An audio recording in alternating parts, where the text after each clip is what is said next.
Lampung jurusan Ekonomi Syariah. Di sini saya hadir di kediaman Abi itu dalam rangka mau melakukan tugas wawancara dari mata kuliah PSP dari kampus ya? dari kampus benar. Di kampus saya dari Fakultas Ekonomi dan Bisnis Islam. Ini topiknya juga sesuai insya Allah ya? Ya insya Allah sesuai. Topik besarnya itu adalah membahas mengenai ekonomi sosial. Ekonomi sosial. Mungkin untuk pertama-tama mohon mungkin untuk memperkenalkan dirinya. Bismillahirrahmanirrahim. Assalamualaikum warahmatullahi wabarakatuh. Nama saya Imam Rangga Aditya, MPDI.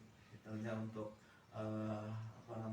aktivitas sehari-hari. Kebetulan saya sebagai tenaga pengajar di UIN Radina Lampung sebagai DLB, dan di sekolah SMA 2 dulu sempat mengajar Abi itu. Nah, kemudian saat ini Abi fokus di Sekolah Terus Buka Indonesia, dan aktivitas sehari-hari ya sempat jadi guru agama, sempat ngajar-ngajar privat dan seterusnya. Kalau lebih memang lingkungannya di pendidikan, tapi untuk masalah ekonomi Abi alhamdulillah kebetulan memang sedikit bergerak di bidang usaha juga. Gitu. Abi kuliner sih. Abi ya kuliner, makanan dan minuman. Alhamdulillah udah hampir 2 tahun lebih. Lumayan ya. Dibilang singkat-singkat, dibilang. Usaha apa itu? Itu kalau makanan ya, Abi kebetulan punya dimsum dan tahwalik. Itu dimsum tahwalik Mr. Copit. Mungkin bisa di follow Instagramnya. Iya, di belakang Win itu. Iya, di belakang Win. Itu dekat Geprek Boy sama apa namanya? Handi. Kalau minumannya juga ada itu ME, minum enak. Oh iya, itu suka banget itu. Sering banget beli anak-anak juga. Insya Allah kalau minum pasti enak. Oke, Abi, mungkin kita langsung ke pertanyaannya aja ya. Iya, siap. Kalau menurut Abi pernah nggak sih dengar namanya ekonomi sosial sebelumnya? Ekonomi sosial, mirip-mirip nggak sih dengan ekonomi masyarakat? Sedikit mirip ya. Ekonomi sosial menurut pandangan Abi itu kurang lebih ya kegiatan ekonomi itu. Ya, kemudian yang dilakukan oleh individu atau sekelompok orang tentunya punya tujuan untuk mensejahterakan masyarakat. Itu biasanya di kalangan menengah ke bawah sih. Kalau untuk UMKM ya lebih tepatnya mungkin gitu. Jadi intinya poinnya itu mensejahterakan. Ya. Ngomong-ngomong nih soal mensejahterakan, kan banyak tuh namanya program-program pemerintah yang saat ini apalagi pandemi kan, ya program bantuan. Terus Abi juga kan pelaku bisnis UMKM juga gitu kan. Betul. Adakah semacam program bantuan yang didapat dari bisnis Abi ya untuk pengembangan usaha? Baik. Untuk bantuan Abi dapat langsung tuh belum sih, tapi beberapa waktu yang lalu tuh sempat ada dari kelurahan, dan Abi sempat masukkan beberapa berkas. Cuman mungkin dari pemerintah punya kriteria khusus mungkin gitu ya. Nah, ya jadi Abi nggak masuk kategori yang dibantu. Kriterianya kurang jelas, kurang paham sih Abi kenapa gitu. Cuman secara ekonomi ya jatuhnya kan Abi UMKM menengah ke bawah juga kebetulan. Itu sosialisasinya dari RT atau gimana tuh? Kebetulan kalau Abi itu dapat dari teman aja sih. Teman mungkin kenal sama RT, dia dapat info dari kelurahan, akhirnya diinfoin ke Abi, udah sempat foto, udah sempat ngisi formulir dan sebagainya, tapi Abi tunggu belum ada tindak lanjut ya kemarin. Berarti agak susah juga dong informasinya. Iya, sebetulnya sih sangat membantu. Sebetulnya untuk apa ya, kayak bantuan modal gitu, sangat membantu sebetulnya gitu. Kalau untuk usaha sendiri nih, untuk kopi kan, iya. itu adakah dampak yang dihasilkan gitu dari bisnis ke lingkungan sekitar, rumah sosial masyarakat? Ini kayaknya Abi benerin dikit, Mr. Copit. Mr. Copit. Karena kalau kopi kan kayak virus gitu ya. Iya benar. Ini Copit, coba icipin dulu. Coba icipin dulu. Jadi sebetulnya secara kesejahteraan tuh sangat-sangat support sih sebetulnya. Kayak misalkan Abi nih, kebetulan Abi kan ada aktivitas di luar, jadi mau nggak mau Abi itu minta tolong orang yang jagain karyawan gitu ya. Secara tidak langsung kan itu membantu mereka juga sih sebetulnya.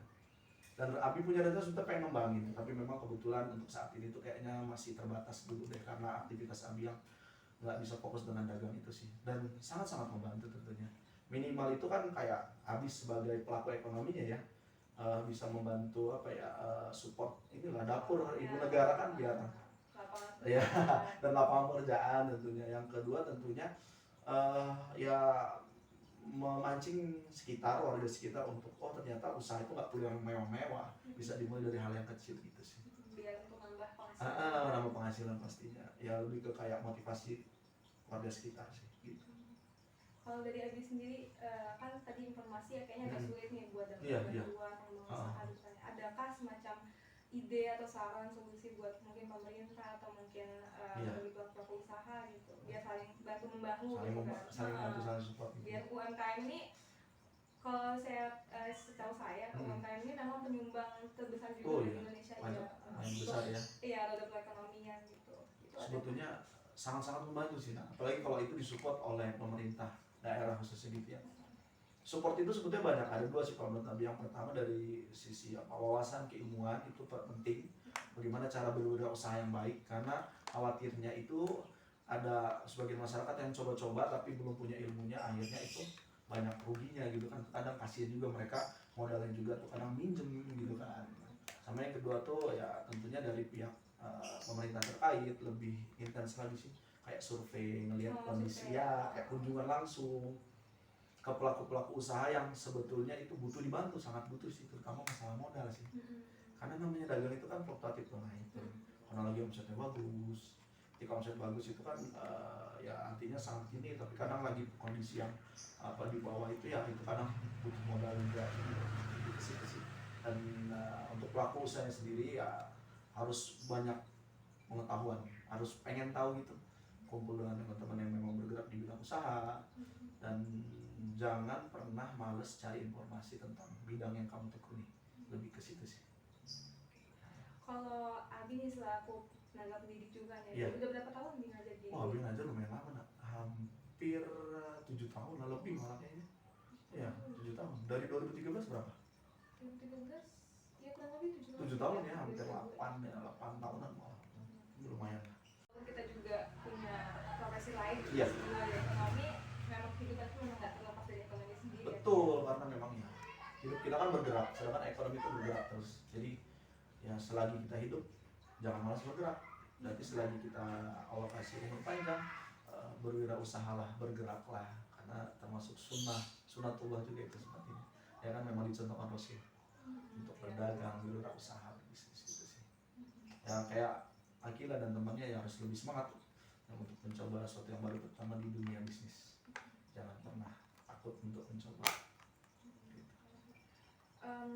Mungkin itu aja sih ya. Untuk beberapa pertanyaan wawancara gitu ya. Semoga teman-teman semua juga saya pun bisa bertambah ilmunya dari hasil wawancara ini. Mudah bisa apa yang Abi sampaikan tadi ya bisa jadi pelajaran lah untuk dia, khususnya buat kami sendiri. Makin semangat cari informasi dengan dunia bisnis dan semangat dalam mendidik anak-anak. Karena namanya semangat juga tuh Akila itu apa ya naik turun lah. Sukses ya Bi. Amin, insyaallah. Sukses juga ya. Kita juga sukses dan temennya benar-benar berkah, lancar kuliahnya sampai cepat, lebih cepat dari yang kamu perkirakan. Amin, amin, amin. Mungkin itu sekian dari sesi wawancara dari interview tugas kali ini. Saya akhiri, wabillahi taufiq wal hidayah. Wassalamualaikum warahmatullahi wabarakatuh. Waalaikumsalam warahmatullahi wabarakatuh.